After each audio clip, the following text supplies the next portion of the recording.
In 1973, Johnny Taylor sang a song, and some of the lines define my life today. When your little girl makes you mad and you get an attitude and pack your bags, 5 little children that you're leaving behind, son, you're going to pay some alimony or do some time. That's why it's cheaper to keep her. Help me say it, y'all, it's cheaper to keep her. Damn, he was so right. It is cheaper to keep her. I own my own business, and she didn't work, so alimony was a given. I had 2 girls that I loved more than my own life, so there was child support and the pain of never getting to see them. Plus, if she really wanted to get nasty, she could take half my business in lieu of alimony. I'd end up having to survive on about 30% of what I made. I left the lawyer's office depressed as hell, as usual. Charlene was about 3 steps ahead of me when I caught her. I've been seeing him for 8 months, and it hasn't hurt us, she said. He's a great lover, not better, not bigger, just different. I don't think I could choose between you if I had to, but think hard before you do anything. See a lawyer. Your life would be a living hell if we split, and I'd make sure of it. I looked at her as she sat calmly on the couch, describing my supposed new life. Who was this woman? She damn sure wasn't my wife, the woman I'd been with for 14 years, the woman I depended on and trusted more than anyone in my whole life. At least I won't have to sneak around now, she added. You'll still get the lion's share of my time and affection, but I won't neglect Jim either. He has needs, just like you do. I'll work out a schedule. That was all I heard before I got up and walked out. She followed me, yelling, until we were outside, but shut up immediately when she saw Mrs. Roseman, the sweet old lady who lived 2 doors down. I smiled and nodded as Charlene turned back into the house, hissing, "Get your butt in here now." She was watching as I drove away. I stayed gone 2 days. The smirk on her face when I returned almost made me turn around again. The girls were all over me, and I loved on them until bedtime. They were growing up fast, 13 and 11. After I saw the lawyer, I decided to bite the bullet for now. She brought me a beer after they were asleep. I put it on the table, knowing I'd never drink anything she gave me ever again. "I'm glad you came to your senses," she said. "I knew you would. We'll go on just like before, and no one will know. The only thing that will change is that one night each weekend, I'll be on a date, and I'll be home really late. But I will be home, so we don't worry the girls." She sat back with that familiar smug look on her face. I knocked that off pretty quick with the speech I'd rehearsed. Who said I came to my senses? I started. Here's what's going to happen. I'll hang around for the next 4 years and 8 months until Marissa turns 18. Then I'm gone. Darcy will be just past 16, so she'll be able to cope, I hope. She might choose to live with me. Either way, I'll be gone. I paused for breath and continued before she could react. Effective now, that part of our marriage is over. If you left him tomorrow, I still wouldn't share a bed with you. That's gone forever. I make it a habit of not being with someone who is also with another man. You better get a job or have your friend cover your expenses. The girls get anything they want, but beyond living expenses, nothing will ever hit our joint account again. I knew that hit hard. Charlene never saw a sale she didn't like. Her closets, yes, plural, were full of clothes she'd never worn. By now, she was livid. "You pig! Why won't you get with the program? I still love you and want to share our life." "This is ridiculous," she shouted. "Things will remain as they are. This is not up for discussion." She got up and dropped her sundress, standing in front of me in nothing but thigh-highs and heels. "You'll never turn this down," she said, but I looked her up and down and replied calmly, "If this arrangement doesn't work out, you'd be quite popular on Patterson and Main," referring to the part of town where things got a little transactional. She grabbed her dress, sputtering in rage. "All right, if that's the way it's going to be, just remember in 3 months when you come around looking for sympathy, I'll make you regret it," she said as she stormed off to the bedroom, making sure to lock the door behind her. I gave her a few minutes, then kicked the door open. She was on the bed with her phone in hand, startled when I entered. She dropped the phone, and I knew who she had been talking to. I snatched it up. "Hello," I said into the phone, "I've got your number now. Pretty soon, I'll have your address too. Maybe we can talk about what we have in common. Don't worry about me coming after you. Being with my wife is punishment enough. But you should know, she's not one to stay loyal. She'll cheat on her lover the first chance she gets." The call disconnected, so I put the phone in my pocket. Charlene had regained her composure and was about to start yelling when the girls arrived home. They noticed the damaged doorframe and asked what happened. "Oh, this door has been sticking lately. Must be drawing moisture somehow. I'll fix it tomorrow." "You guys go back to bed," I said. Charlene stayed quiet while the girls were there, but once they left, she started to argue again. I cut her off. "I'll be keeping your phone until tomorrow, and yeah, I'll be checking your accounts on the computer." She hissed at me as I walked away. "Good luck with that. My accounts are locked up tighter than Fort Knox. You won't get a thing." I smiled, knowing she had forgotten about the keystroke recorder we installed when the kids first started using the computer. I locked myself in the den, activated it, and soon, the printer was working away. I had to add more paper, but eventually, I got all her emails, her searches, and everything she'd purchased over the last year. It turned out she wasn't the sharpest. She let him talk her into sending lingerie photos and some things I had never seen her wear. Then there were the nudes, followed by a 10-minute video where she entertained herself with a large toy. He had sent some photos of himself too, nudes, and even a video of him talking trash about what they'd do the next time they met. That was definitely hitting the internet at some point. At least she wasn't lying about size. He wasn't any different from me. It made me sad, though. She could have at least traded up. Even worse, he worked for the county as a permit supervisor. They'd met when she went to pick up the permit for my workshop. That's what I called it anyway. It was really a man cave, a place I'd retreat to when the estrogen in the house became too much. I had a pool table and a 50-inch TV in there, and during football season, I even had cable installed. The neighbors would come over to watch games with me, which most of the wives didn't mind. Charlene had to go back to the permit office twice when I added more things to the workshop.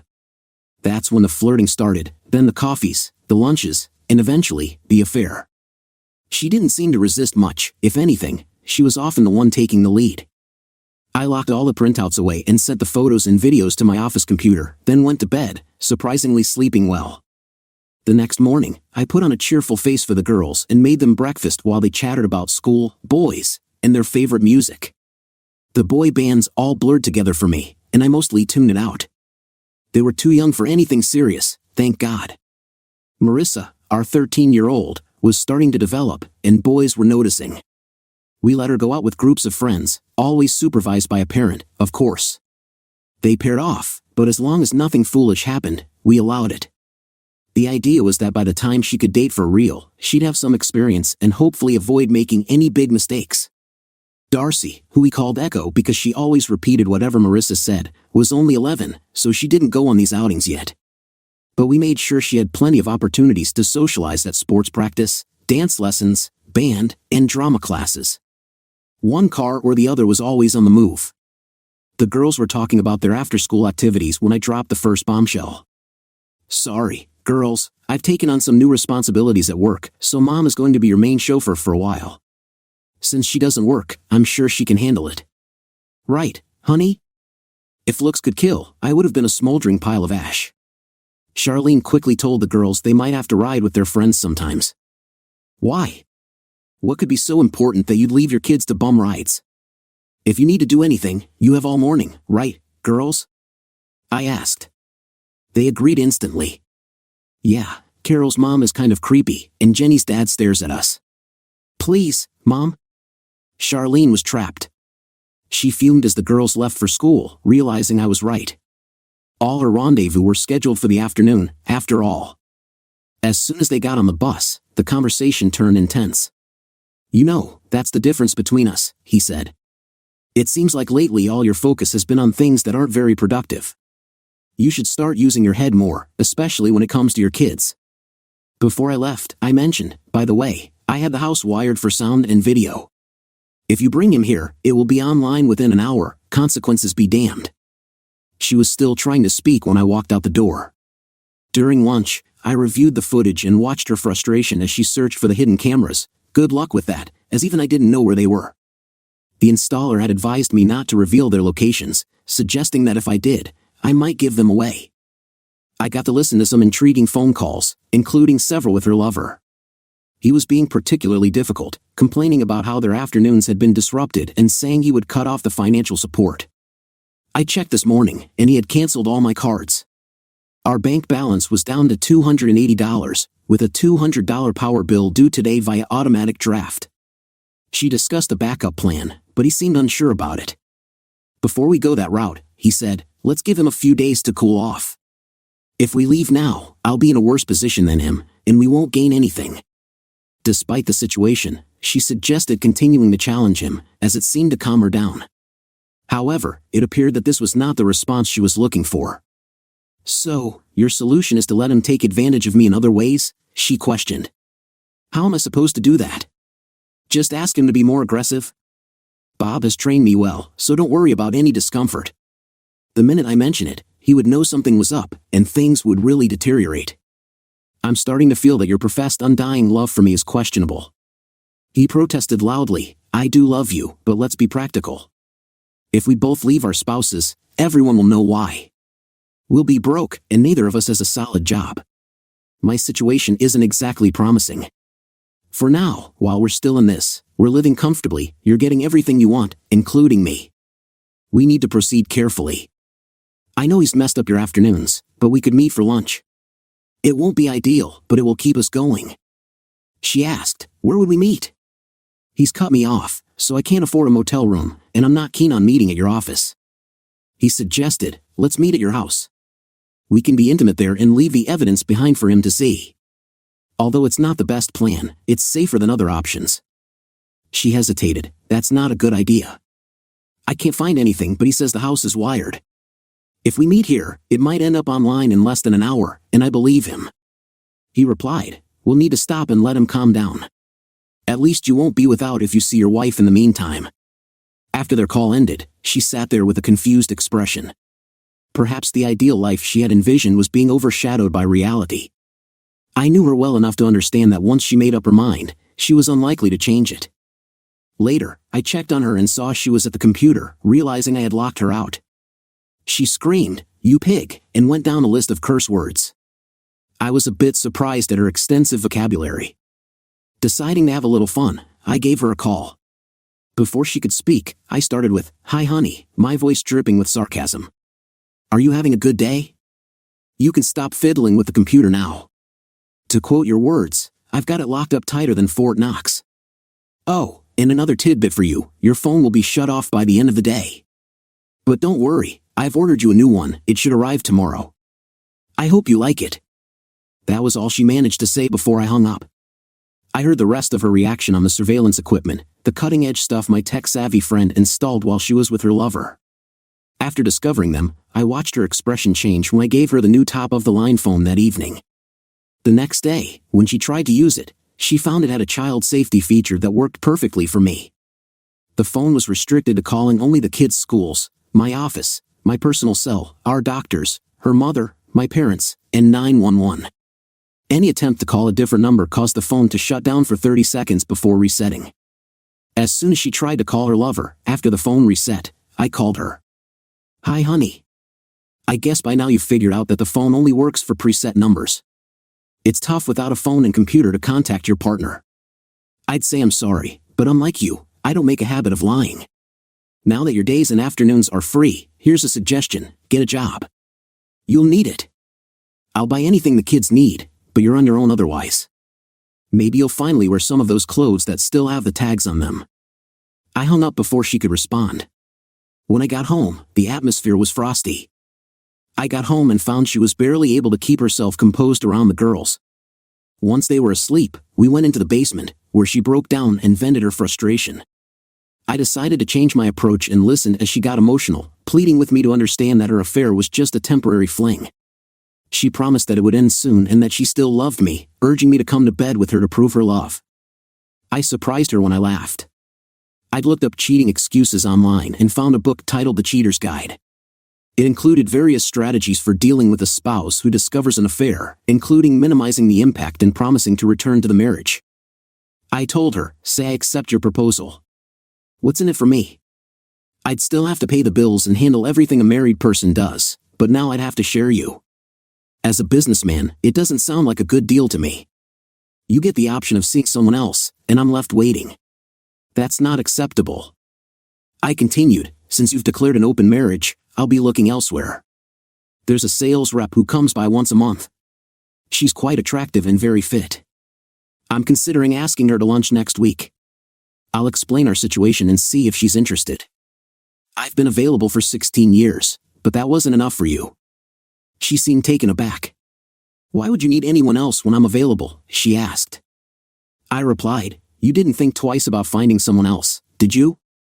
I felt a wave of relief when I discovered your infidelity. There's a term for men who allow their partners to be unfaithful while they stay loyal, just as there's a term for women who cheat on their husbands. The trust in our relationship has clearly been broken. You might want to reflect on that while I take some time to myself. I need to focus on work, at least one of us does. She was still protesting as I left. I knew I needed a plan, and quickly, before she started causing more trouble in my life. I had an old friend, the son of our neighbors, who had always been a bit socially awkward. Growing up, we were the only boys on the street, which drew us together and led to a lasting friendship. He was slightly autistic, a high-functioning type with exceptional skills in computer and abstract problem-solving. If anyone could help me, it would be him. He'd been designing computer games since he was 14, selling his first at 16. Now in his mid-30s, he still lived with his parents in a grand mansion worth over $60 million. With the success of his latest game, he was doing exceptionally well. Interestingly, he was married to another high-functioning autistic woman I had introduced him to a few years earlier at one of the rare parties I hosted. She was the daughter of one of my major clients and usually quite reclusive, but she insisted her father bring her, claiming something significant was going to happen. Though she was not very intellectually gifted, she was stunningly beautiful. When she first met my friend Harry, she took his hand and said, June 17th. The event was set to take place at Emmanuel Lutheran Church on 2nd Street in Broadville. Harry looked over at June, who smiled and took his hand. When someone asked him to introduce his bride and recount how they met, Harry blushed slightly, but June spoke up. I'm June Allison, she said, and we met right here at a party. That's the whole story. She didn't mention that it had been this very party where she had chosen her ring, and the next day, Harry had given her a credit card to make the purchase. They had been together for 8 years now, their daughter was 7, and my girls adored her like a little sister. It wasn't uncommon for me to come home and find Alexis's SUV in the driveway with the driver waiting in the kitchen, sipping coffee and chatting with Charlie. She would always brighten up when I arrived, greeting me with a grin. Shauna, a striking and accomplished former military professional with black belts in multiple disciplines, was part of the local law enforcement-sponsored pistol team and often won trophies. I had once employed her, finding her to be brilliant at her job, though she seemed frequently bored. June had come by one day to discuss a social event, and since I was in a meeting, Shauna kept her company. By the time I emerged from the meeting, I had lost an employee. It turned out to be a good match. Shauna moved into a small apartment in the mansion with a private entrance. Despite their wealth, Harry and June didn't venture out much. Shauna was about to quit again due to boredom when an unfortunate incident occurred. A criminal attempted to kidnap a wealthy family's child but was quickly thwarted when Shauna intervened, neutralizing the threat. The surveillance tapes showed the attacker brandishing a shotgun while trying to take the child, and Shauna's decisive action led to her being retained as the family's bodyguard and nanny. Charlie would often frown at our playful exchanges, which were always harmless, while Shauna would give me a hearty hug, lifting me off my feet, which made the girls giggle. The girls had vacationed with them a few times to exotic locations, and though we were invited, Charlene always found reasons for us to stay home. Upon their return from these trips, I was impressed with the photos, particularly those of Aunt Shauna in a thong bikini. Despite Charlie's reservations, our families were closely connected, and I trusted them all implicitly. Harry was surprised by my observations, but June was less so. I had sensed a distraction in her during recent encounters, and at our last party, I caught her in the garden sitting unusually close to another guest. When she saw me, she quickly moved away, and I had a fleeting impression that I had just missed witnessing a kiss. She seemed to avoid me for the rest of the evening, sticking close by me after that. I had intended to address the issue, but it didn't seem concrete enough to confront her about a potential kiss. I remember that night, we often split up at these gatherings to talk with different people. June had disappeared but reappeared and stayed by my side the rest of the evening. I had been contemplating my situation and had a long conversation about my priorities. What exactly do you want, Jack? Someone asked. I want to keep my girls in my life first and foremost. That's the most important thing to me. I also want her to regret her actions. We're done. She doesn't realize it yet, but when she does, I fully expect things to get ugly. I don't want to end up broke and alone when all is said and done. Nodding, he asked about the size of my house. They had been there enough to know, but he didn't ask unless he had a reason. We had gotten a really good deal on the house in an older neighborhood with large lots and plenty of mature trees. We bought it for about 60% of its normal cost because the owner was elderly and hadn't maintained it. She received enough from the sale to enjoy her days in a nice retirement community, and I got a 4,400 square foot 2-story house with a full basement. We had purchased it when the girls were very young, so it was the only home they had ever known. We spent every spare dime for 5 years restoring it, and now it was worth over twice what we had invested. Charlie loved the place, and I knew she would do her best to keep it after the divorce. The conversation shifted when he asked about the basement and the work we had done on the house. We had left the basement alone with a vague idea of fixing it up for the girls to entertain their friends. By my estimate, the basement was almost 1,100 square feet. Jack suggested remodeling it, making it into a nice apartment, adding a separate driveway, and having it rewired for a separate electrical panel. That way, it would be completely independent from the rest of the house. If you did end up divorcing, you'd have your own space and full access to your children. She wouldn't be able to object, your lives would be separate, and you wouldn't have to see her if you didn't want to. I can't imagine a judge rejecting such a plan, especially when it benefits the children. I realized I hadn't thought of that before, probably because I'm just an average guy, not a genius with extraordinary IQ. Shah offered another option. She could take more drastic actions, though I wasn't keen on that. I still had some respect for Charlie as the mother of my children, so I wanted to approach the situation carefully. Shah wasn't thrilled but agreed to help with the initial plan before checking on the children. She hinted that she had a little crush on me and advised me to be cautious now that I was about to be single.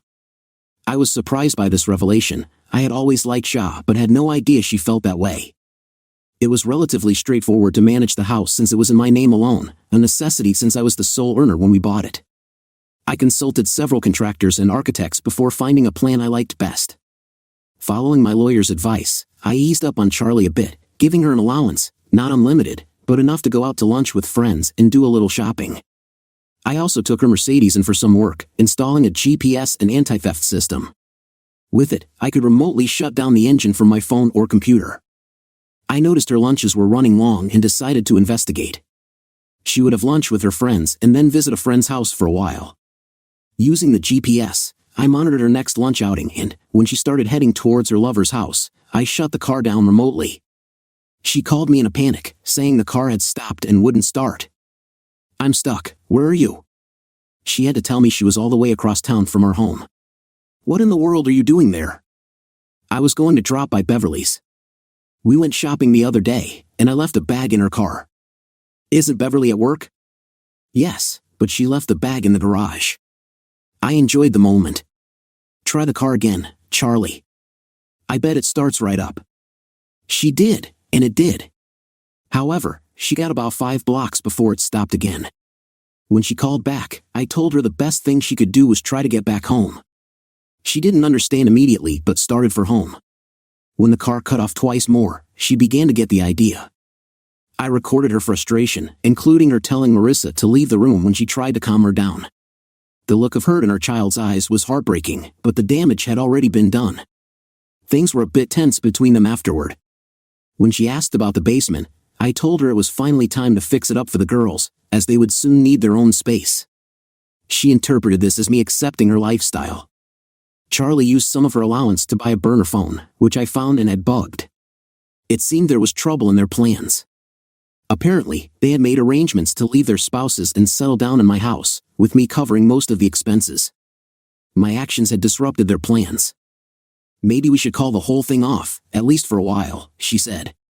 "He's not reacting as we hoped, and I'm afraid he'll do something drastic." He scoffed. "He's not going to do anything. You've got him by the short hairs because of the kids. You know he won't do anything to hurt them."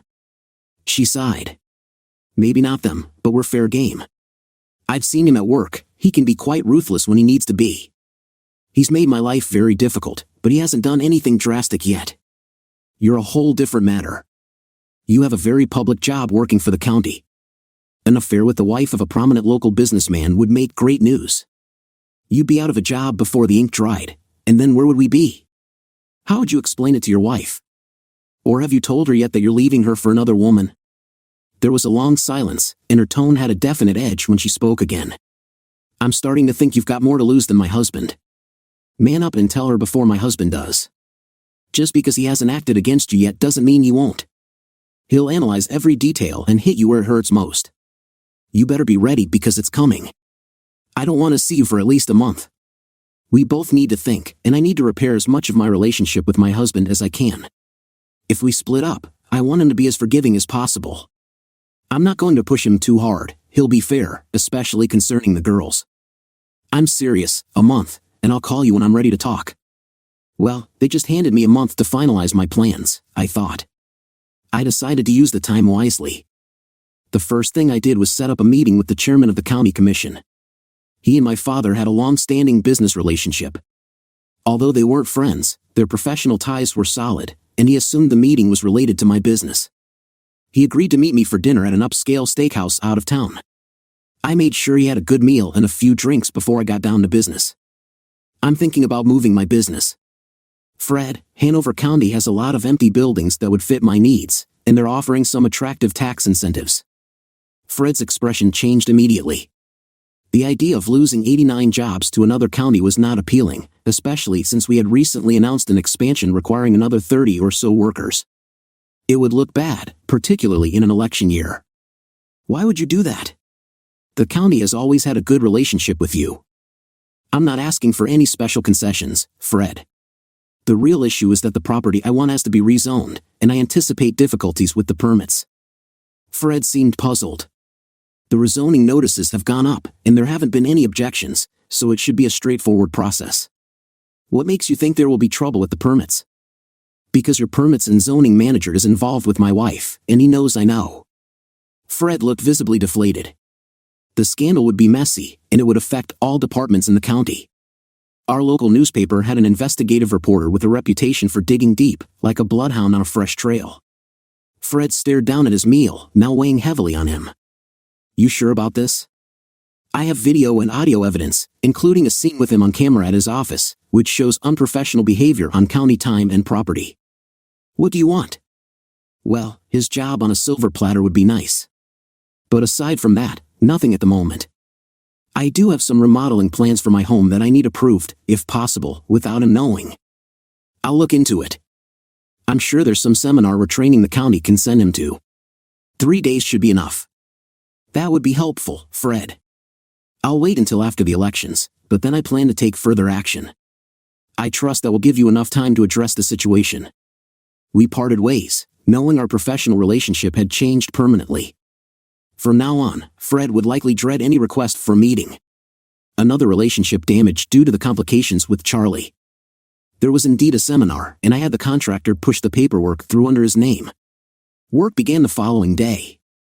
Charlie showed little interest, likely preoccupied with other matters. To her credit, she tried to mend our relationship, giving me a long speech about feeling bored and less appealing as a woman. She explained her actions as a mistake during a low point in her life and assured me it wouldn't happen again. I told her, what's going to happen when the girls grow up and leave for college? You'll be left alone, bored. Instead of ruining our marriage, you could have found a more productive outlet, volunteering, joining a book club, or getting a fulfilling job. Her response was a mix of tears and frustration. I won't touch you. Our relationship is on life support. It's only a matter of time before it ends.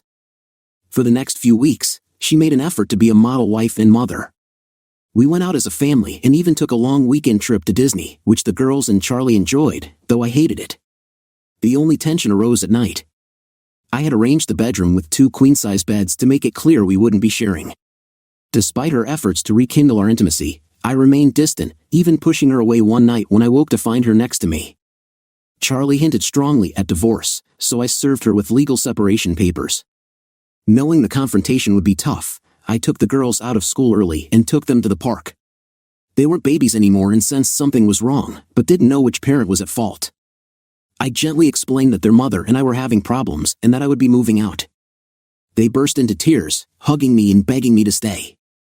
I cuddled them until they calmed down. I won't be going far, my babies. I could never live without you, but I'm moving out of the house and into the new apartment I built in the basement. Technically, I'll still be in the house, but it will be completely separate. That's why I put twin beds in the second bedroom. It's not as nice as your rooms now, but it will always be there for you. Here are your keys. I just ask that you don't let your mother get her hands on them."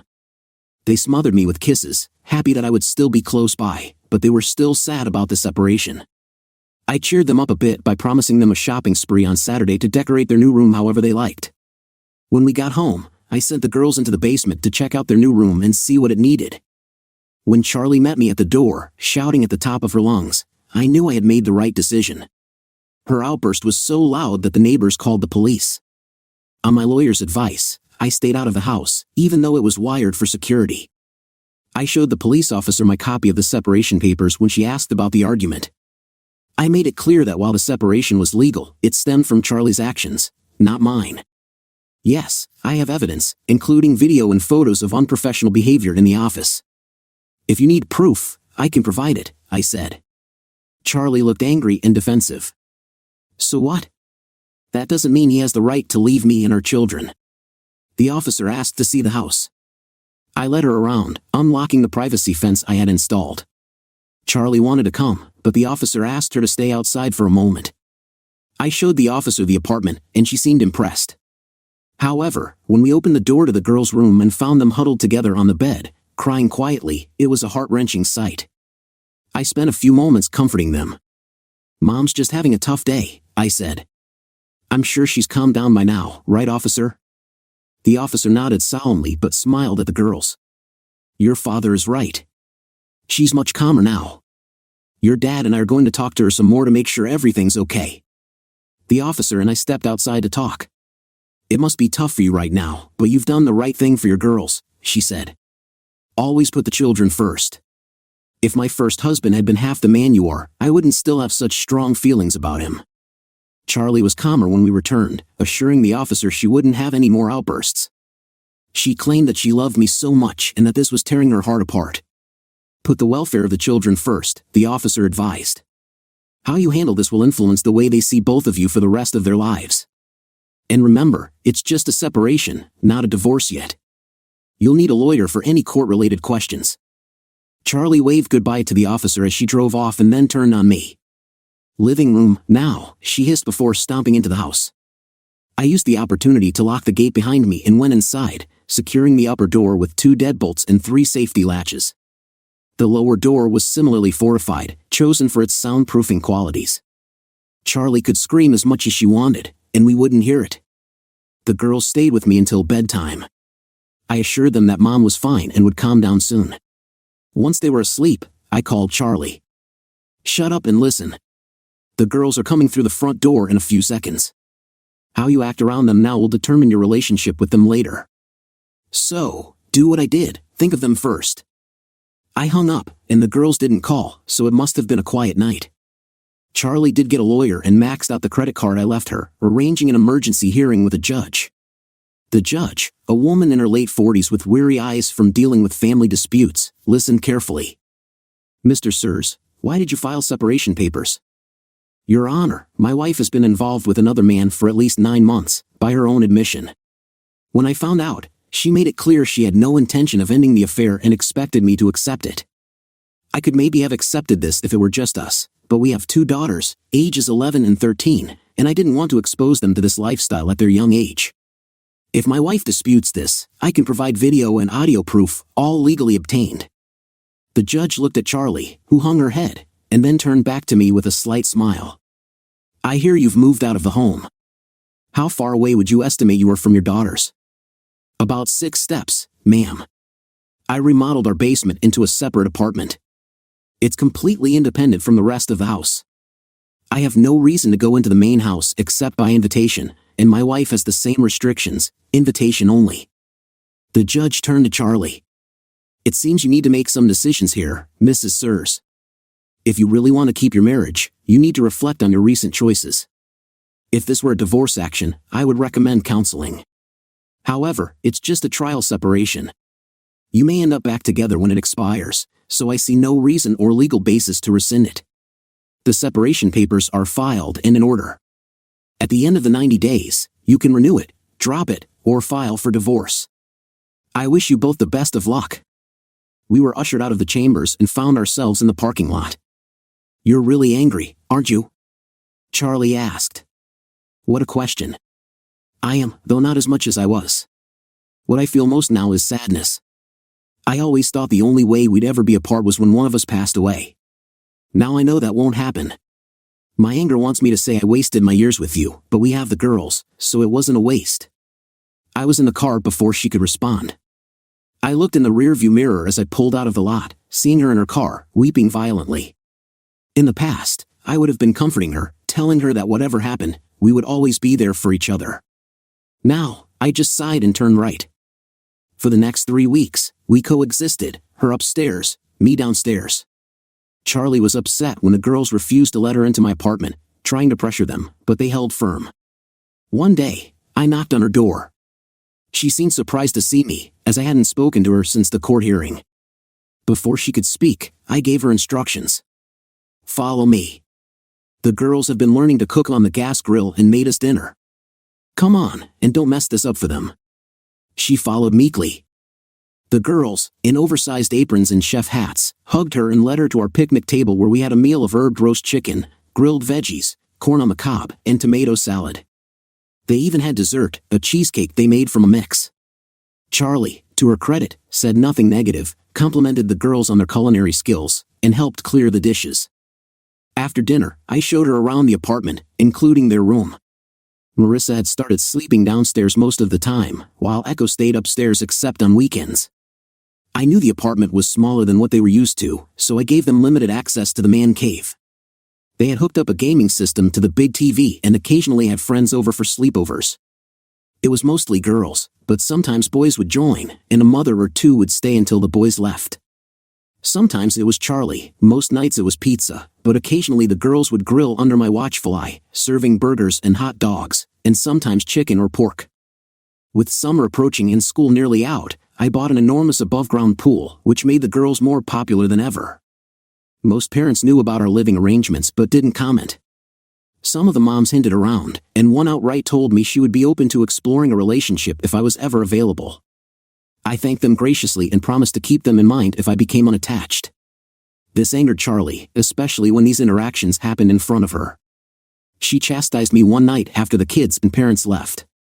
Are you serious? That woman practically climbed into your lap while you were eating.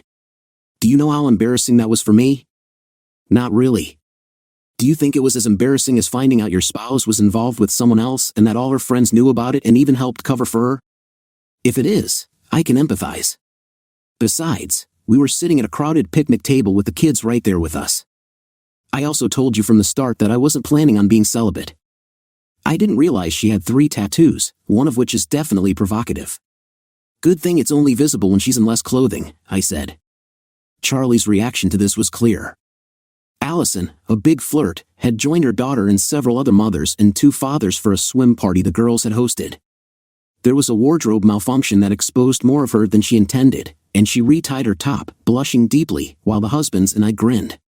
Charlie looked stricken. This was not a situation she had expected to handle. To deal with it was all, of course. I was not going to do anything that would give her ammunition in the divorce when it came. Still, it felt good yanking her chain. I tried to avoid any contact with Charlie, although I still monitored her phone calls and videotaped her daily life. Apparently, going from having multiple lovers frequently to none at all for 3 months was taking a toll. She seemed to have an extensive toy collection that I was never aware of. It was kind of unusual but also sad in many ways. After she found her release, she often cried herself to sleep. She still had her burner phone, unaware that I had bugged it and removed the restrictions from her regular phone. I remember seeing the shock on her face when a telemarketer called, and her hastily calling everyone she could think of to verify it was fully functional. She took it as a sign that I was thawing and things would get better, rather than realizing it was the end of our marriage. If she had thought about it, the fact that I no longer cared if she talked to her lover or not should have given her pause. The elections had come and gone, the county manager had retired, and the new appointee promised the commissioners he would trim the fat out of all the county budgets. Bob was quietly let go. He railed at the manager and appealed to the county commissioners. They met him in a conference room and played the clip I had given them of him making inappropriate remarks in what was plainly his office while discussing what he was going to do with Charlie when they got together next. Here's the situation. Bob, the holder of this video, has threatened to go public with it and sue the county for allowing a manager to conduct an affair and use county resources for personal matters. To make it go away, all we need to do is fire you without a recommendation. If we don't, we risk embarrassment and probably have to pay you a substantial amount to settle. Additionally, we'll make sure you're charged for as many offenses as our attorney can find, which would likely ruin your chances of ever working for another county or municipality and make it very hard to find any management position in the private sector. Do us all a favor, Bob, consider it a lesson learned and walk away. He had no choice, and the local paper didn't even make a note of his departure. He basically just disappeared. Charlie called me, waffling between anger and remorse. Did you have to do that? He's got young children. How is he going to support them? I said, I'm sorry about his children, but his wife has a good job now, and with child support, she should be fine. She's not a stay-at-home mom anymore. Seems she has a degree in accounting and a local company hired her quickly. I hear it's a really good job. Charlie responded, who would have hired someone who's been out of the workforce for 6 years and given them such a good job? I replied, me, before hanging up. Bob's wife was a plump, pretty woman with a perpetual smile on her face. It took me destroying her world to finally make it go away. What will I do now? His was the only income we had. How will I take care of my children? Her oldest was at school, and the 3-year-old was busy trying to climb all over me while I tickled her. I offered, you can come work for me. Word has it I'm a pretty good boss. Even if you don't take the job, I'll help you. It isn't my fault he betrayed your marriage and put you in this position, but whether it's fault or not, I feel a responsibility. This is a no-strings-attached offer. My kids are older and already know, but it still affects them greatly. I'm doing my best to minimize the pain, but I can't take it away. That is, of course, if you want to leave. If you want to stand by him, you have my prayers. But I have to tell you, this all seemed too smooth and practiced to have been his first time. I appreciate your patience and apologize for the information I had to give you. If you decide to divorce, I can't help you with evidence. She tried to fight back the sobs as she held her daughter. She called me 3 days later in a tight, controlled voice. She told me he wasn't going to tell her about his termination or that the affair was over until she confronted him. I told her I thought he might hit her, and I grinned, saying that a bruise would make it easier to get him a jail cell and me a restraining order. I told her it would be a fitting end to a terrible situation. He stormed out, and I haven't seen him since. He doesn't have any money left because I cleaned out the accounts the same afternoon you told me what was going on. It wasn't done out of spite, well, not much anyway. He has 2 small children and they have needs. I wasn't going to let them lack for anything because of his mistakes. I've got enough to live on for 3 months. Is that job offer still open? She started part-time the next week. I was delighted to see how sharp she was, and we worked out a deal where she would be in the office half the time and work from home for the remainder of her hours. This helped her tremendously with childcare. My staff weren't oblivious, and when Charlie's picture disappeared from my desk to be replaced by more of the girls, they understood. They even offered cautious condolences, except for one person.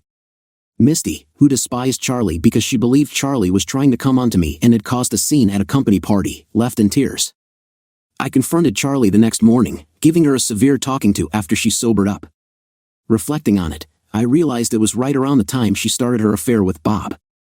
It seemed to be a case of transference. If she was having an affair, then so was I. I had to threaten to cut Charlie off financially for a month before she came to the office and apologized to Misty. Misty accepted the apology, and they hugged to show there were no hard feelings. I could see most of their faces, and the pats on the back seemed to be looking for a spot to insert a knife. Charlie came into my office grinning and said, I heard you can fire me if you want, boss, but I'm glad you're too good a man for that. She added, you never saw it, but she was always catty towards the women here when you weren't around. We're going to cut the cards over who's going after you first. I never told you, but I was a dealer at casinos on the coast during my college years, and if I get my hands on the cards, those other women won't have a chance. I like romantic movies, French food, and long, relaxing massages with warm-scented oils. Misty was a trim redhead, confident, and knew how to dress to get noticed without violating office standards. She was 12 years younger than me and in a serious relationship with a nice guy. I figured she was going to marry sooner or later, and I'd already promised I'd walk her down the aisle and pay for the honeymoon within reason, so I knew she wasn't serious. I shocked her by bantering back, since we're alone, I might just take you up on that offer. I've always wondered if your carpet matches your drapes. Her hand flew to her mouth, and she giggled as she fled to the door. Turning back, she looked me in the eye and said, it would match, but I took up the carpet, deciding I liked smooth floors better. If you don't believe me, ask Jerry. I promised her it would be our first topic of conversation the next time we were together, and I listened as she laughed all the way down the hall. It made me grin the rest of the day, and I wasn't as serious as I had been before. The other ladies noticed, and Misty must have mentioned it because every time I got moody or angry, one of them would say something to cheer me up. I knew it was getting out of control when our 60-year-old receptionist told me she was from a different generation and asked how I felt about my office being redecorated. Charlie was getting desperate, climbing the walls alone, with no lover, no husband, and no outlets except lunches with her friends. After I almost destroyed the marriage of her best friend by telling her husband all about the affair and letting Charlie use their home, none of her friends would even talk about her situation, and they certainly wouldn't help her. A month later, I answered the door to see Charlie on her knees, begging me to just talk to her. I considered about 20 really cruel responses before I opened the door wider and walked back into the living room. She followed a few seconds later, looking around cautiously as if she were afraid of an ambush. When she saw the beer, she nodded, so I got a glass and poured one for her. She tasted it and gave the glass a closer look. "What is this?" "It's a true Bock imported beer. If you don't like it, I have several other varieties you might find interesting," I replied. "Have you turned into a lush?" she asked. I looked at my watch, 3.5 minutes before she managed to annoy me. "No, I haven't turned into a lush. I've decided to go for quality rather than quantity. These are sipping beers, not guzzling beers. It usually takes me about 2 weeks to go through a 12-pack. I'm afraid it's rubbed off on the girls. If you looked into my fridge, you'd see craft sodas, root beers, and exotic fruit flavors being the most popular. What about you? Been hitting the wine harder?" I knew from the camera she was drinking almost a bottle a night, far more than she did when we lived together. She blushed, surprising me by being honest. "Yes, I have. I find it helps me get through the lonely nights. But I've realized it and have been cutting back." "Why would you be lonely?" "Lover boy is officially semi-single. Why not go out and play, scratch the itch, as it were?" She looked appalled. "Wouldn't that bother you?" "No more than when you did it while we were still living together. At least you're legally separated and he's in the process of a divorce, so the stigma will be considerably less." She looked down in shame. "We haven't been together in a long while. To be honest, the thrill is gone. The sex, especially since we had to sneak around, was pretty good. I think it was more the rush of a secret than the actual act. After you found out, it wasn't nearly as satisfying. I knew Bob was long gone, taking a job in a small county half a state away. The pay was about 2/3 of what he made here, and his child support was based on his old salary. I bet it was a strain making those payments every week. If she wanted to play, one of them would have to drive at least 3 hours. Besides, she said, I know by now you understand a lot more than you admit, so I'm sure you know he's out of the picture. To be honest, the thought of being with him again kind of turns my stomach. If I had it to do over again, I wouldn't give him the time of day. He wasn't worth what he cost me. He didn't cost you a thing, Charlie. You racked up that bill when you threw him in my face and threatened to take everything away from me if I didn't agree to let you continue, I said. She started sniffling, with little sobs that threatened to turn into full-blown crying. For some reason, it pissed me off. Stop it, Charlie. All the crying in the world isn't going to fix this. You must have come down here for a reason. What do you want? She raised her head with a surprisingly determined look on her face. I want one thing, you. I want you back. I want you to hold me and tell me everything will be just fine. I want you and the girls with me, all wrapped up in quilts on that big couch, eating popcorn and making fun of the movie we're watching until they fall asleep, each holding onto one of us. I want to feel loved again, not empty and hollow, just marking days. I know my promises mean nothing to you now, but I'm begging you to give me a chance to start fresh, to make it up to you. That little speech seemed to take a lot out of her. She sighed, standing up. Think about it for a while. I don't expect an answer right now. Before I go, will you hug me, just for a second? Charlie looked lost and miserable, so I wrapped her up, letting her cry on my shoulder for a few minutes. She finally pulled back, thanked me, and left. I sat on the couch for a long time until Marissa came in and asked where dinner was. I pointed to the menu posted on the corkboard beside the refrigerator. Pick, I said. She must have called Darcy because she came down, and they debated over Chinese, fried chicken, pizza, or burgers before deciding on Creole. You can call your mom, see if she wants to join us, That is if you want to. Darcy ran back upstairs and, 10 minutes later, returned with Charlie on her heels. They debated until I reminded them that if they didn't call soon, it would be too late. They opted to pick it up and took off, coming back with a movie they had rented and asking if we could watch it in the man cave after dinner. I ate my black and blue salad, savoring the blend of blackened steak and blue cheese crumbles, watching them chatter and taste off every plate, including mine. Darcy had gotten brave and ordered gator bites, which weren't bad. After dinner, we trooped out to the building and all sat on the leather couch, both kids between us like old times. They had chosen a romance, and I made fun of it until Darcy poked me in the ribs, telling me to be quiet so they could enjoy it. Neither girl saw the ending until the next day because they both fell asleep, snuggled up to us. I looked over to see Charlie crying softly, trying not to wake Marissa. We kissed them awake, and I sent them home with their mother, saying I wanted to stay there for a little while. Even Charlie gave me a goodnight kiss as they left. I sat there a long time, thinking about whether I could ever trust her again, what I would do if I did, and whether my heart could take another hit like that. Sleep was a long time coming, and they found me still on the couch in the man cave the next morning. I went in and showered while they finished the movie. I have to admit, Charlie really tried. She cooked my favorite meals and didn't complain when I didn't always accept her invitations. The relationship with the girls grew stronger, especially when school rolled around and she took them shopping. I always gave Marissa one of my cards, and Charlie, true to form, wore it out, even buying herself an outfit or two. I didn't complain, it was nowhere near what she used to spend. She still had her allowance and one card and was learning to live on the budget I had given her. She surprised us all when she came to me asking for a favor. I've been thinking about my life a lot, Jack. I think I'll take your advice and either get a job or find something worthwhile to volunteer for. If I do, will you watch the girls if I need you? I gave her a nice hug and praised her. She had also been going to the gym, and it was starting to show. She was getting her pre-soccer mom shape back. I always complimented her on her progress and even gave her extra money for workout gear and a few new outfits. We were back to sleeping together, starting when we watched a pretty risque movie one night, accompanied by too much wine. It was good. Charlie had always been good, especially when she was a little tipsy. We woke up a few hours later, happy the girls were spending the night with friends.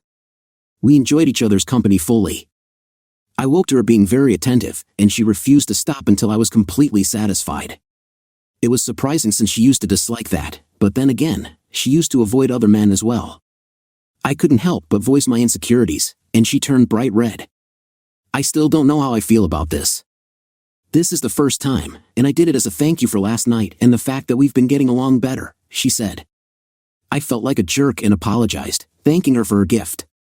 She smiled and then ran into the bathroom to brush her teeth. Where do we go from here? I asked. She was genuinely surprised by my question. As far as you want to, but from now on, if either of us has an urge, I want the other to address it. I haven't been with anyone but you for months. Oddly, after I cheated, I became faithful.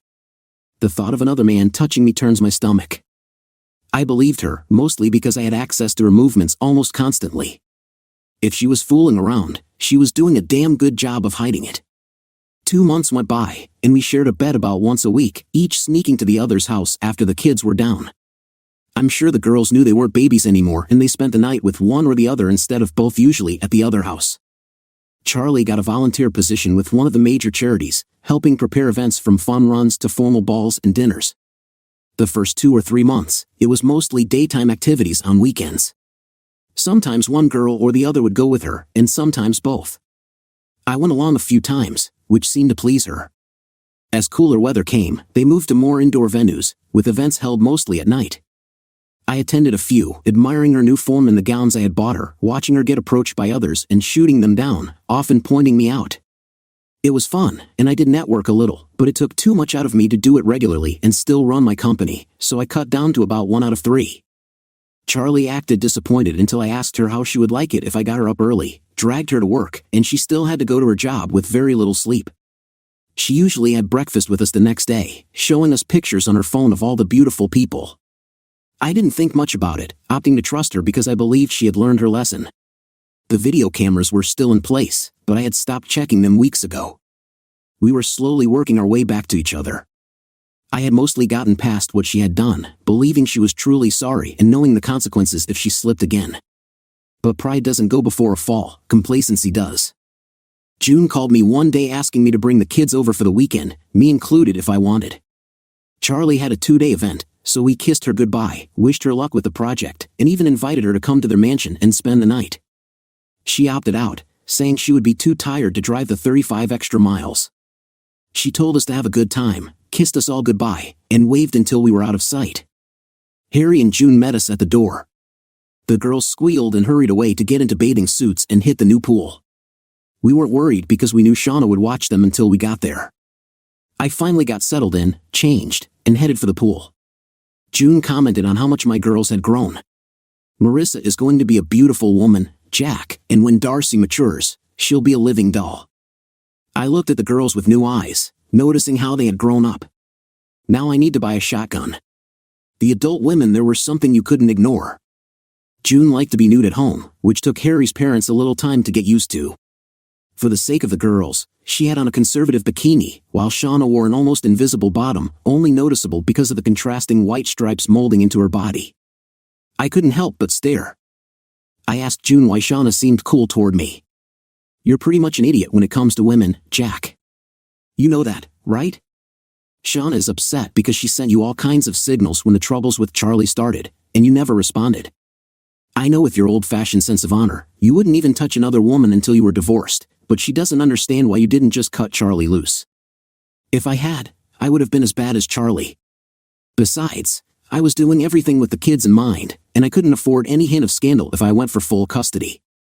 How are you and Charlie getting along? June asked. Much better. She doesn't sit around the house now. She exercises, is a lot more conservative with money, and even volunteers for a major charity. I still haven't moved back in, but we have occasional sleepovers.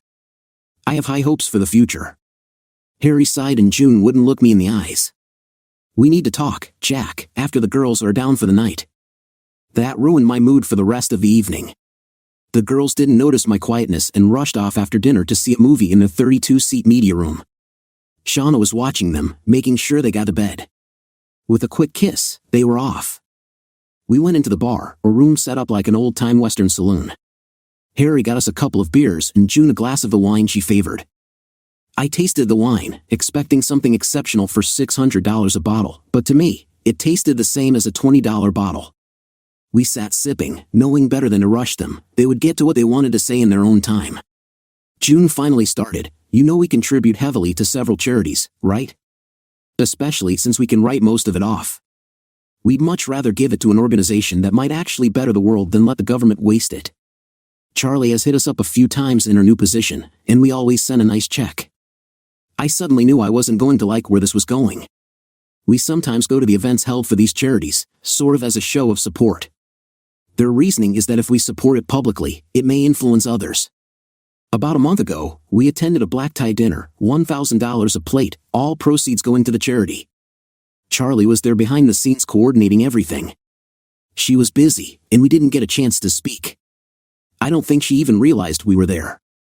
The night was almost over, the tables cleared, and the orchestra was playing for those who wished to dance. We were about to leave when I saw her again. June showed me a picture of Charlie in a dress I hadn't seen before. It showed off her figure quite well. But I wasn't really looking at the dress. Instead, I noticed the man she was with, David Duncan. David Duncan, June said, answering the unasked question. He's pretty well off and a known flirt. He goes to these things hoping to score and likes to seduce married women. He's very good, Jack. He's even tried his lines on me once or twice before giving up.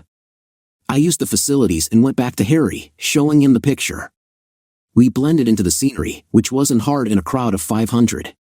The men were all dressed in tuxedos, and the women in gowns. We got a few more pictures, some of which were inappropriate. That's why we wanted you here. It's not our life, but you are one of our oldest friends, so we decided to tell you. What you do with the information is up to you. We didn't want you to repeat a mistake most couples would have never spoken about due to some obscure belief about bearers of bad news. We wanted to give you information in time to consider your choices. If there was some way to convince the rest of the world to think this way, it would probably be a much better place. I nodded, lost in thought. The first betrayal had hurt me badly, but this one, after all we went through and all the promises she made, hit me hard. Without a doubt, our marriage was over. Emotions hadn't hit yet, so I thanked Harry and June, excused myself, and went to bed. I figured I'd stay awake half the night, but when my head hit the pillow, I was out like a light. I woke up at 6, lying there reviewing what I wanted to do. The divorce was back on, without a doubt. I'd call the lawyer Monday and set it back in motion. I wasn't sure when I would tell Charlie or the girls, but I wasn't going to let much time pass. It was time to move on. I'd go my way, she'd go hers. I would still live in the basement until Marissa graduated, and maybe Darcy would come with me when I moved out. If Charlie had any sense, and judging by her actions, she had precious little, she would be agreeable for the sake of the girls. If not, she wasn't known for being agreeable. Time would tell. We spent the next 2 days watching the girls enjoy themselves, although we got into the activities as well. June had decided she wanted horses, so they built a 6-stall barn and filled it up. I was a little afraid of animals that huge, but the ones they purchased were known for their intelligence and gentle nature. Harry discovered he was allergic to horses, so June, Shauna, the girls, and I saddled up, spending a pleasant morning ambling around. June had a picnic delivered to their gazebo by a pond, which could just as easily be considered a small lake. Harry met us there with fishing rods, and I bowed out of fishing for a few hours before heading back. The pond was well stocked, and we both believed in catch and release, so we enjoyed the fight the base gave us before removing the hook as gently as possible and sending them back to grow bigger for the next fight. While we fished, we talked business. I owed my company to Harry. He and June basically insisted I started it all because of something I did for June out of kindness. June suffered from dry skin, not horribly, but enough to be uncomfortable at times. An offhand comment started me thinking. As a civil engineer specializing in water systems for multi-story buildings, I decided to create what we trademarked as the wall. It was one wall of your shower with padded protruding nozzles every 4 inches, from knee-high to neck-high. They would pulse and vibrate while dispensing first soap and water, then rinse water, and finally body lotion. It would wash, massage, and apply lotion all at once, a one-stop shop for cleanliness. A side effect was that when someone leaned into the vibrating heads, the experience could be quite pleasant. The pressure and temperature of the water, the intensity of the vibrations, and the heat of the lotion were all controlled from a small touchpad computer on the shower door, with up to 6 programmable preferences for every family member. Although this wasn't mentioned in advertising, a few articles in women's magazines praised the feeling of cleanliness it provided. Harry allowed me to install the prototype for June, and she loved it so much that she showed it to her friends. This led to a stream of women visiting to try it out. Eventually, Harry wanted his bathroom back and told them to get their own. June then called me with 7 orders to be delivered as soon as possible. I surprised her by saying I no longer had the time or inclination to continue, it was just meant to be a nice gesture for friends. This led to a lengthy discussion about the costs of building it and whether I had protected the idea. Harry immediately loaned me his lawyer to secure the patents and draft a charter for an LLC. We rented a small industrial building, and I hired 2 people to help build the units for June's friends. We installed each custom-fit wall in their bathrooms to rave reviews. Their friends were wealthy, which was fortunate because the product was not cheap. It wasn't about keeping up with the Joneses but more about keeping up with the Gates and Buffetts. Harry and June loaned me $500,000 to start, and from there, the business grew. The first 2 years were covered by word of mouth and magazine write-ups. We ended up installing the units for many actors, sports figures, singers, and writers, even 2 former first ladies. 5-star hotels began adding them to their luxury suites. One former NFL quarterback was so impressed that he had me build a portable unit for his team's locker room. It stayed there for 2 months until the coach had it removed to stop arguments over who would use it next. My company then built a larger unit capable of holding 5 at a time and installed it in every professional and most college football and hockey locker rooms. Almost every major sport that required physical conditioning got involved. Harry ensured we had international patents and we took legal action against companies in France and Portugal, ending up with their assets. After the divorce, Harry planned to take the company global and to keep it out of Charlie's influence. I was okay with that, angry enough to not reward her but not enough to sabotage her. I decided to sell the company to Harry for a nice profit after deducting the debt. I would still work there as a manager for a very good salary. The arrangement was transparent, and when the divorce happened, I planned to offer Charlie 60% of our assets instead of maintenance and child support. I had calculated the amount based on my new salary and had it deposited weekly into an escrow account for the final split, to be used when the kids needed anything. I would give her the house as an $800,000 gift after the girls turned 18, ensuring they had a roof over their heads, and agree to cover all utility bills until then, unless she remarried. My attorney thought I was being too generous, but when I explained I was thinking of the girls, he agreed. The final deal left her with the house and $2.6 million. It would be hard for her to refuse. Nevertheless, she did refuse. I watched on the surveillance cameras as she was served at the dining room table. The first envelope contained the divorce petition, the second, intimate photos of her and her new lover. I left her a note. I was ready to forgive you, Charlie, thinking you had learned your lesson and would never stray again. I guess I was wrong. It's a lesson for me, once a cheater, always a cheater. The deal I'm offering is very good. You'll come out smelling like a rose.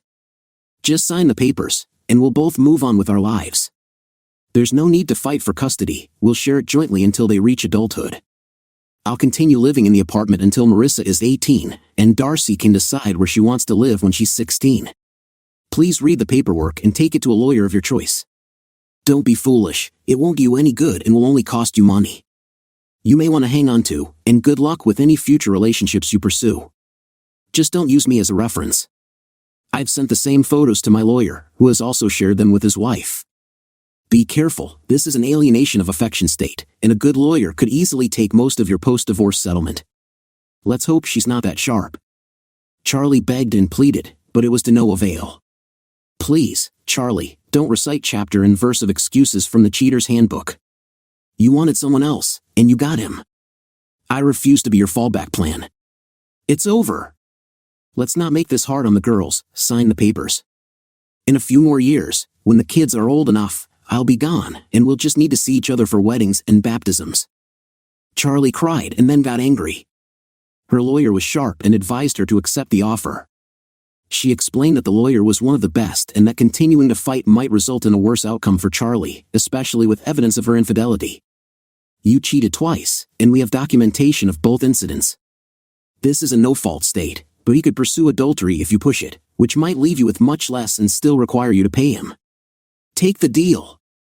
Charlie countersued for mental cruelty and claimed I was having affairs with Shauna and Brenda Bobick. Brenda threatened to sue her for slander and defamation. Shauna visited Charlie and warned her that if she didn't stop spreading false accusations, she would make things difficult for her. Shauna hinted at having connections that could cause Charlie a lot of trouble if she continued. Think with your head instead of your emotions while you still have choices, she advised. By then, Charlie was cornered. Shauna's warning had been clear, and Charlie was left gasping, visibly distressed. A few weeks later, a woman I didn't know showed up at my office, saying it had to do with my divorce. I brought her in, turned on the video and audio for the meeting. I often use these for negotiations. The woman was very attractive, about 10 years older but looking my age. I'm sorry for showing up unannounced, Mr. Sears. I'm Barbara Duncan. I believe your wife knows my husband. It clicked, her husband was the one involved with Charlie. I took her hand. I find myself in an awkward position, Mrs. Duncan, having to apologize for my wife's actions. She shook her head. I'm pretty sure it wasn't your doing, and I know it wasn't mine. It was two adults, both with a history of cheating, who probably seduced each other. What I came to ask is a favor. It seems you have pictures and testimony I could use in my divorce. Would you consider sharing them? Just give me your lawyer's name, and I'll send it over. Barbara sighed. I don't have one yet. When everything hit the fan, he emptied the accounts, leaving me just enough to keep the house and our son in clothes. I don't work, and my future looks bleak. Once again, I found myself in the position of cleaning up a mess caused by someone else. I dialed my lawyer and asked Barbara to wait. John, I have a client for you, the wife of Charlie's new partner. Give her a time, and I'll send her over. And John, I'm paying. Maybe you should give me a discount. Barbara looked surprised, and I smiled. Don't worry, he's really good at his job, and I can afford the cost. It's the least I can do. You don't know me, but if there's anything else I can help with, just ask. Barbara started to cry, and I handed her some tissues. After a bit, I thought of Brenda, who might understand Barbara's situation. I called her, and she came to the office. Brenda, Barbara, you two have something in common. My wife has been involved with both of your husbands. I'm stepping out for a minute. I left them together for 15 minutes. When I returned, both women approached me and kissed me, which was unexpected. I sat there, slightly bewildered, with a different shade of lipstick on each cheek. I've been telling Barbara what a nice guy you are and that when her divorce is final, I'm coming after you. Don't look so shocked, you're my hero now. Focus, Barbara needs a job until her divorce is settled. She's perfect for the new position you've been discussing. She has a degree in international business relations and speaks French, Italian, and German. Looks like I've found your new international marketing director. You can thank me with a generous bonus in my next paycheck. Remember, I'm your head accountant, so I know your budget. Don't make me adjust it. Charlie had a meltdown. What's this about? Is this some sort of revenge, treating me like this while you shower others with support? I hit my absolute limit with her. Charlie, you need to be quiet right now. If you don't, the offer is off the table, and I'll make you fight for every single thing. I never imagined that when I married you, I'd end up propping up women whose lives you wrecked. This is all on you, and I'm done. Don't speak to me anymore. Contact my lawyer if you need anything. Don't worry about the girls, they can let me know if they need something.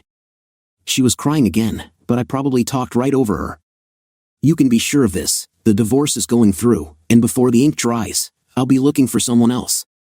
The girls need a positive female role model, so go ahead and mess up another marriage or two.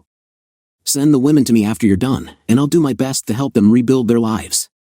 Maybe they can form a support group or something. Goodbye, Charlie. I think my anger scared her, as she backed into a corner, wide-eyed and silent. I didn't even close the door when I left. The girls, well, they were upset. I tried to shield them, but they found out somehow. They went 3 weeks without seeing their mother before I persuaded them to spend the weekend with her. I told them, she's still your mother. She didn't betray you, and she still loves you. I know it's hard, but try to do it for the family. Darcy, with her 11-year-old eyes looking so mature, sighed and said, We'll go, but you're wrong, Dad. She betrayed us just as much as she betrayed you and took away our normal family life. It will never be the same. We'll do things with you and with her, but we'll never do them together again. We won't share collective memories. Love you, Dad. She gave me a big hug and walked away, looking so mature for her age. I might need to consider therapy for them, for all of us. It took 11 months and cost her about $600,000 from the settlement before she gave up. She asked for an hour to talk before signing the papers. I told her, what could you possibly say that would change anything? If you're sorry, I accept your apology. Otherwise, sign the papers. I'm not dealing with more drama. Darcy was now 12 and a half, blossoming into a rare beauty, while Marissa, almost 15, looked like a young model. People still came over for pool and man cave parties, and when boys showed up, their mothers kept a close watch. Charlie never offered to come. I was still paying all the bills for the house and would continue until the youngest went off to college. I had adjusted the petition slightly. Instead of going to Charlie, the house would be sold, and the profit split evenly.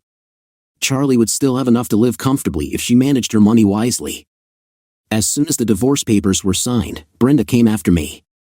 I tried to be gentle, saying, I'd love to, Brenda, but you work for me, and if we didn't click, it could become very awkward. She replied, I'll quit. You'll get my resignation in a moment. I laughed. You love your job, and although you're really good, no one will pay you what I do. I could marry the bank, she said, but it would be a long time if it ever happens. Please stop, I said. She sighed. Well, I had to try. I wore something special today just for you. Those things are uncomfortable. She reached under her skirt, removed a piece of clothing, and handed it to me. Here's a memento of what you turned down. Think about me the rest of the day, knowing I'm not wearing anything under this skirt. As she twirled and left, I caught a glimpse of her. I put the item in my desk drawer. Barbara took her shot. She said, I'm not looking for a relationship, I just need some fun. It's been almost a year, and I'm tired of solo solutions. I knew she was flying to France the next morning. I replied, keep control, Barb. Maybe you'll find a Frenchman and fall for him, or at least enjoy some time together. She sighed, good thing I talked to Brenda. I'm not wearing a thong, but I'm not wearing anything under this dress either. Just so you know, it's none of your concern. I'm still dealing with the fact that I'm really single. Brenda found another accountant, and they're still working together. I wonder how well he's holding up under the pressure and what he's able to offer her. Barbara took my advice and found a Frenchman. She moved to Nice and now heads up the European division of the company. I spent about 9 months dating a few women I met through friends and social events. I discovered that, while I still had some physical attraction, nothing much developed beyond that. Harry and Jane did their best to support me. I had the girls over occasionally, and we had decent times together. Shauna had left, saying that while she loved the girls, it was time for her to move on. I was a bit disappointed, but I understood. 13 months after the divorce, Charlie got engaged to someone she met through her volunteer work. When I heard about the engagement, I wondered if Charlie might be more useful elsewhere, and she took the hint and left. I met her fiancé a few times. He seemed like a decent guy, and best of all, he hadn't been involved in any previous relationships that were broken up. The girls liked him. He had a good sense of humor and didn't try to act like a father figure. Sometimes he'd take them to the movies or out to eat while their mother was working. Oddly, I didn't feel threatened and was pleased they were adjusting well. Then, one day, they came home looking sad. Over the evening, I found out that Josh had broken off the engagement. I asked them if they knew why. Darcy said, "Seriously, Dad, it's Mom."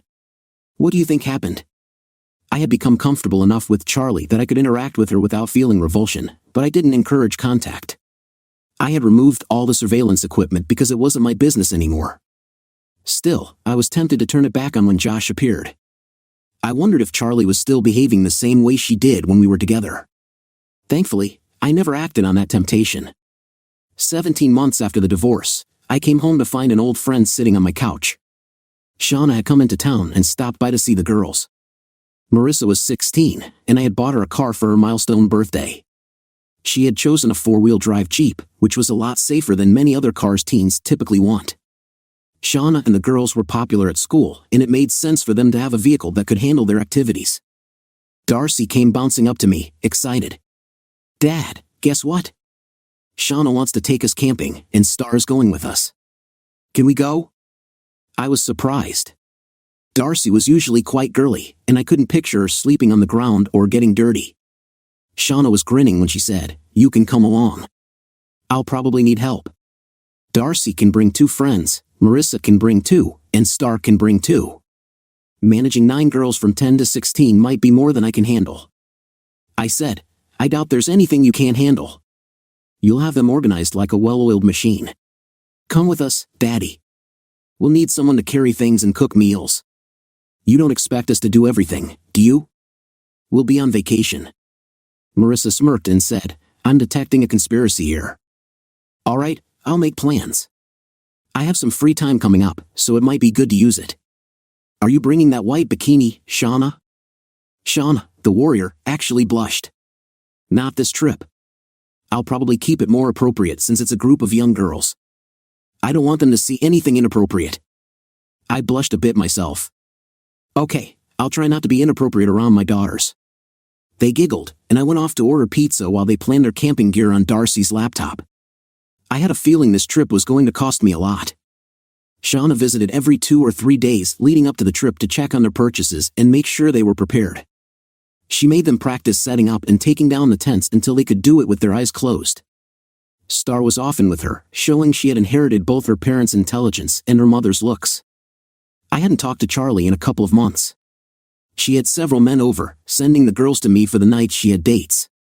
I couldn't help but think she wasn't much of a role model right now, but the girls seemed pretty level-headed about it. Then one day, she called, wanting to talk to me about the girls. My alarm system went off. This could not be good news. I met her at her front door, and she went straight to the point. "Stop poisoning my girls against me. I'm sick of hearing about Shauna. She can do this and that, but if you're involved with her, keep it away from my girls." It took me a moment to find my voice and another to calm down enough to sound reasonable. I started by laughing. From a woman who's had a parade of lovers in the last few months, you think the girls are naive enough to believe you're just sitting around all night? What a hypocrite. By the way, I'm not involved with Shauna, but even if I were, it wouldn't be your concern. I've tried to stay out of your business, so please stay out of mine. You look like you've had a rough time. Maybe you should get back to the gym, have your hair done, and take care of yourself, for the girls, at least.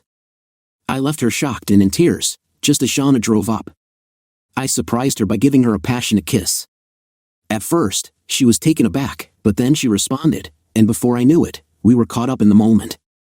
We broke apart when we heard clapping and a door slam. The girls had rushed out when they saw Shauna arrive. It was amusing to see Shauna, usually so composed, blush. "Why did you do that?" she asked. I smiled. "Because I've always wanted to, and it exceeded every fantasy I had about you." Honestly, I did it partly for the shock value and partly because I wanted to see if it felt as good as I imagined. And I'd really like to try it again to make sure it wasn't just a one-time thing. Shauna grabbed me and kissed me again. When we broke apart, I surprised her by leaving a small mark on her neck. The girls dragged her inside, giggling uncontrollably, while I started up the grill. After dinner, Shauna came out alone for a quick makeout session. She traced the front of my shorts, and I nearly lost control when she touched me. "Nice," she said, turning to leave. At the gate, she paused and said, "You shouldn't have kissed me because now that I know you're interested too, it's on. And you better be ready. Don't try running." "Does it look like I'm running?" I shot across the yard, picked her up, and gave her another kiss, along with a playful pat on her rear. She smirked and said, "That was nice. Please, sir, may I have another?" I watched her walk away, admiring her confident stride. The girls were all over me when I got inside. "Back off, kids. I have no idea what I'm doing or where this is going. Let me try to process this before we talk about it." They smirked and walked around humming the wedding march for the rest of the week. I checked everything on the list Shauna had given me. Coordinating this trip took a lot of effort, but Shauna had Star and her 2 friends in her 4-wheel drive vehicle, while Marissa had her 2 friends and Darcy with her friends in another. I drove one of the company trucks, loaded with gear. According to Shauna, it took 4 hours to reach our destination, but it was worth it. We were completely isolated. It would take 30 minutes to drive to the nearest bathhouses. Shauna took charge and set up the tents. I was responsible for organizing the food into bear-proof containers, which wasn't comforting. The coolers would be locked in the vehicles at night, and Shauna sprayed bear repellent around the site and vehicles. I also had to assemble the charcoal grill. By lunchtime, we were all set. Lunch was cold cuts and sodas. The girls giggled and eyed the lake as they put on their bathing suits. I drove back to the marina to get the keys for the largest pontoon boat available. After an hour of instructions, I took it out, figuring that with 9 girls and 2 adults, it wouldn't be overloaded. When I returned, I saw the girls and Shauna lounging on blankets in their swimsuits, soaking up the sun. I realized how much the girls had grown and how my time with them was growing shorter. Marissa would be off to college in 2 years, and Darcy not long after. My nest would truly be empty. I noticed Shauna lying on her stomach in a swimsuit top, which was undone. As the blood diverted from my head, I thought that maybe it wouldn't be so empty if I followed my heart. I sat down beside her, and she murmured a greeting, handing me some lotion and asking me to do her back. Her skin was surprisingly soft and supple. I finished her back, and she flipped her long black hair out of her eyes, grinning and telling me to do the rest. "You have no idea how badly I'd love to do that, but we have an audience," she said, looking over at the 9 girls who were watching, with the older ones grinning. She sighed, sat up, and tied her top. It was almost as nerve-wracking watching her lotion herself as it would have been if I had done it. I decided that a dip in the cool waters of the lake was just what I needed. Shauna smirked, and Marissa and her friends grinned as I dove into the lake. I cooked for them while they played. Shauna had brought some games that required a lot of physical activity, and they screamed and ran until they were ready to drop. We fed them and then hauled them back to the bathhouses. I took my shower and then had to sit outside on the bench forever while 10 females went through whatever rituals prepared them for bed. They were nodding off in the vehicles, and we almost had to carry some of them to the tents. Every girl followed Star's lead when she kissed me goodnight and called me Uncle Jack. Every girl followed suit, and I received 9 very nice, very sweet kisses. Then the same thing started with Shauna, and soon every girl was giving Aunt Shauna a kiss. We expected them to stay up, but the exercise had served its purpose, and they were all out like a light within 30 minutes. Every 10 had a snore.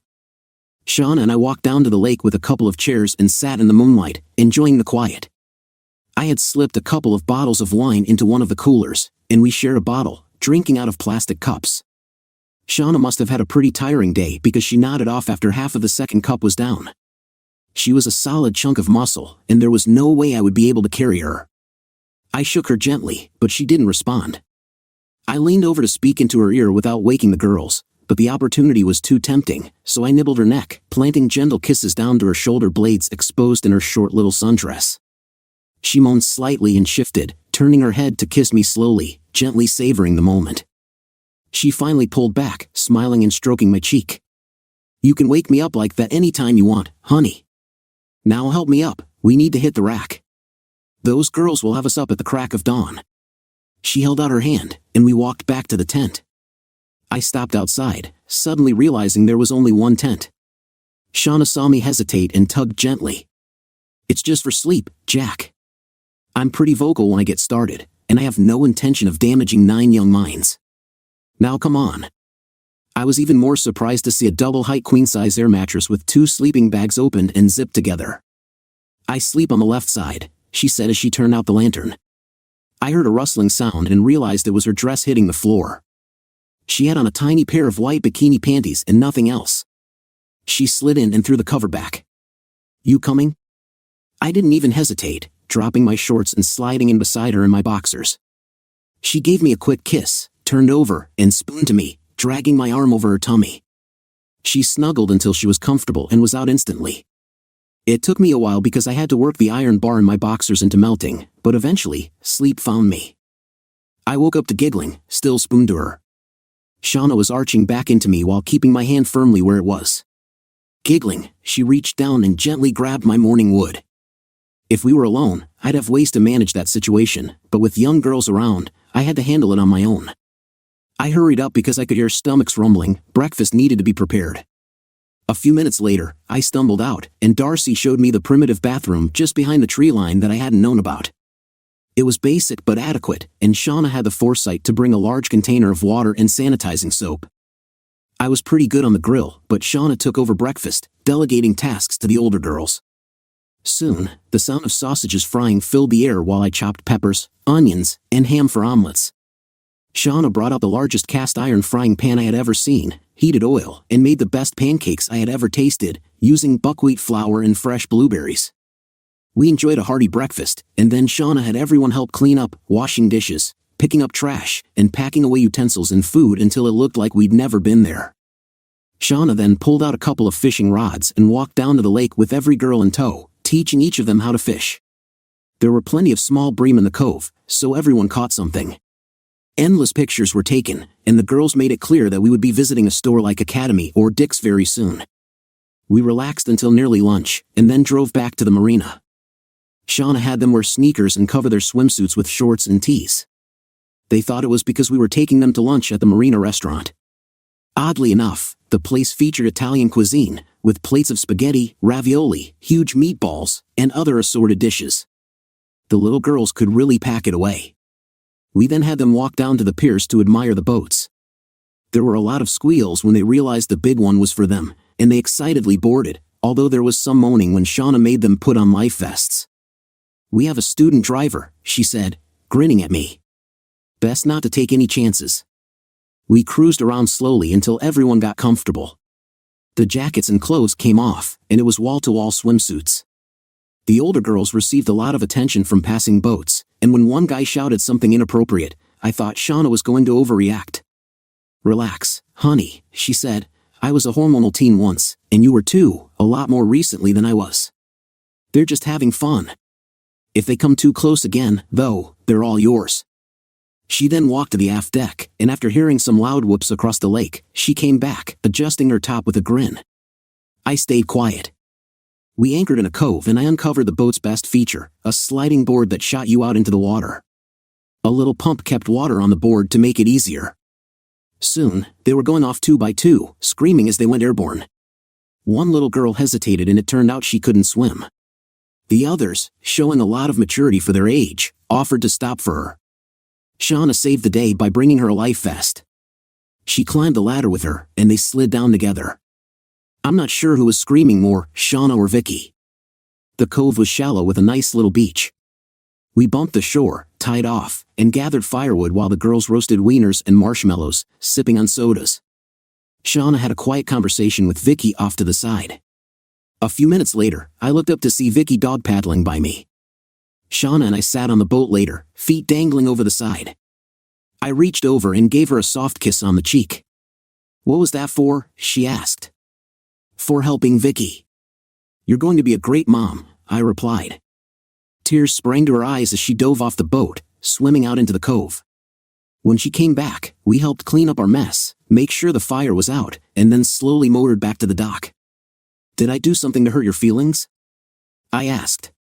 "If I did, you know I didn't mean to, and I apologize." She brushed my cheek with a tender smile. "You didn't say anything wrong, honey. You just gave me a compliment no one has ever given me before. I just didn't know how to process it." She leaned against me all the way back, holding my arm. I couldn't remember the last time I felt so content. The kids moaned when we got back until we told them we had 3 more days. They were still excited when we stopped for showers on the way back to camp. We had a light dinner that the girls fixed, insisting that Shauna and I relax. We sat in camp chairs, getting pampered. Shauna talked about her new job as part owner of a security service with 3 fellow veterans. Though successful, she wasn't fond of the erratic hours and travel. I told her about selling the company, surprising her. It didn't bother me. I had started it just to help a friend, and while the money was good, it wasn't my main focus. I wanted to provide a good life for my family and later just for my girls. Shauna sighed and held my hand. "I know you don't really show it, but Charlie hurt you more than you let on. I was married once, too. I loved him and thought he was my life partner until I returned from a deployment and found out he was divorcing me for what I thought was a good friend. She was 6 months pregnant. At least he had the decency to wait until I came home, but it still hurt. I was a little shocked she had never mentioned this before, and I found it sad. Charlie taught me a lot about channeling pain," she said, and I could understand. We lay in the chairs until dinner was served. I was glad my girls had learned to use a grill because many others were clueless. Shauna and I washed up while the girls sat around the fire, singing as one of Marissa's friends played guitar. It didn't sound bad sitting in the dark with no one else around to judge. We tried to wear out the pontoon, and the girls insisted that, for their combined birthday presents, we get one of our own. I didn't fight the suggestion at all. Shauna and I shared a bed for the next 3 nights, sleeping in our underwear. On the last day, the girls were almost frantic, trying to cram as much fun into the day as possible. It left them so worn out that they dropped off to sleep right after dinner, not even trying to sit up around the fire. Shauna kissed me and said, "Come to bed and I'll let you finish the massage." I was in bed before she could finish talking. I didn't have the willpower to wait any longer. Shauna reassured me that the girls were exhausted and would be sound asleep, so we could be quiet and gentle. We spent some intimate time together, and afterward, we fell back, exhausted but content. Shauna snuggled in closer and soon drifted off. I thought I heard her say "love you," but I wasn't sure. Lying there in the tent, surrounded by the sleeping girls, I realized I was the happiest I'd been in a very long time and went to sleep smiling. The girls got us up the next morning, and after a tremendous kiss from Shauna, we dressed and faced the day. Marissa, Darcy, and the rest of the girls had smug grins, and I knew there were no secrets in a tent. I looked at Shauna, enjoying the blush on her cheeks as we cooked our last meal. After everything was packed, we made sure we left the camp in better shape than we found it and took home memories that would last a lifetime. In a move that I'm sure was planned, Marissa drove Shauna's SUV, another girl drove hers, and Shauna rode with me. We drove, holding hands, feeling no need to speak. An hour from home, Shauna finally spoke. "I've thought about this a lot over the years. Truth be told, we could go home, date, and dance around how we feel about each other, but I'm going to be straightforward. You will love me, marry me, give me more children, and spend the rest of your life with me. If you object to any of this, I'll get into my car when we get back, drive off, and you'll never see me again. Oh, and by the way, I love you." I thought for a moment and then replied, "Okay, I've thought about it. We'll go to the jeweler tomorrow to find you a ring, then start house hunting. I refuse to start married life in my ex's basement, so the sooner we find a home, the quicker we can set up housekeeping. You might want to bring the girls in for consultation when you narrow down your choices." Agreed? "Oh, and just to make it formal, Shauna Hunter, will you marry me?" She sat there for a few seconds before the tears started. Then, the tears gave way to a smug look. She texted someone and told me to pull over right away. I thought Marissa, who was driving the Jeep, was going to wreck the car. She pulled over so fast. Shauna jumped from the truck, raced around, and pulled me out before I could get out on my own. As 9 girls danced and cheered around us, Shauna gave me the most satisfying kiss of my life. Marissa, still holding her phone, showed me the message, "Operation a success." "Well done, troops." Shauna grinned, and with a playful smile, said, "You weren't supposed to see that," as she hugged me again. I sighed as I closed out my computer, reflecting on my 60th birthday and my last day of work before retiring. I had made plenty of money, and it was time to move on. Darcy had become a whiz at math and business, and after getting her MBA, she worked for Harry, learning the business from the ground up before taking over as CEO of a global operation. Marissa, following in my footsteps, got an engineering degree specializing in bridge building, a career that took her all over the world. She had found a life partner and adopted 2 little girls, my only grandchildren so far. Darcy was still married to her job but seemed close to an engineer she had met through her sister. My musings were interrupted when my wife came in with our twin daughters, who were about to graduate high school. They had chosen different colleges, wanting to live life as individuals for a change. Shauna was right when she said we would make beautiful children together. Shauna retired from her field the day we married, took over the management of her company, and later sold her share when she became pregnant. Our company was almost their only client, and Harry's empire had become huge. There were many times when the information they uncovered significantly altered business decisions. As I helped pack up the pictures on my desk, I stopped at one of our wedding photos. Shauna, June as the matron of honor, and 9 bridesmaids, 3 16-year-olds, 3 13-year-olds, and 3 10-year-olds, all looked elegant in their floor-length gowns, holding up their gowns and showing combat boots with a sign that read, "Operation Successful." We were retiring to our house on the lake, the same lake we camped at all those years ago. There were 2 huge pontoons and a speedboat tied to the docks, and all the kids from that trip were frequent visitors, bringing their own families and recounting tales of the lake adventure, as they called it. I doubted we would have much privacy, but that was all right. Whatever happened with Charlie, though I cared only about how it affected my children, he ended up with the house. She was far from pleased, and though she vented her frustrations, she soon realized her efforts were falling on deaf ears and eventually gave it up. What really upset her was when a house came up for sale a block over, and Shauna decided it would be the perfect place to start our family. After spending $500,000, she had a show house featured in a magazine. It boasted a full-sized in-ground pool and a hot tub, which we enjoyed until we nearly wore them out during the first year. Custody was never an issue since the girls were within walking distance from each house, though they chose to stay with us most of the time, especially after their younger sisters were born. By then, they were almost grown. Charlie remarried twice. The first marriage ended after 2 years when his wife was caught cheating. Fortunately for her, she had built a good public image, so she was protected. Brenda and Barb, for fun, tracked down Charlie's ex and offered her a job. The second marriage is reportedly an open arrangement, and they used the basement for recreational purposes. Maybe she got what she wanted all those years ago. We see her occasionally, and she still carries a grudge. Time hasn't been kind to her, and age is starting to show. Old habits die hard. She still prefers the mall over the gym. "Dad, hurry up. If we start now, we can still get an hour or 2 on the lake." I grinned, picked up my box, and walked out with my family to start the best part of my journey through life. Dear listeners, please share your thoughts in the comments section below, and don't forget to like, share, and subscribe.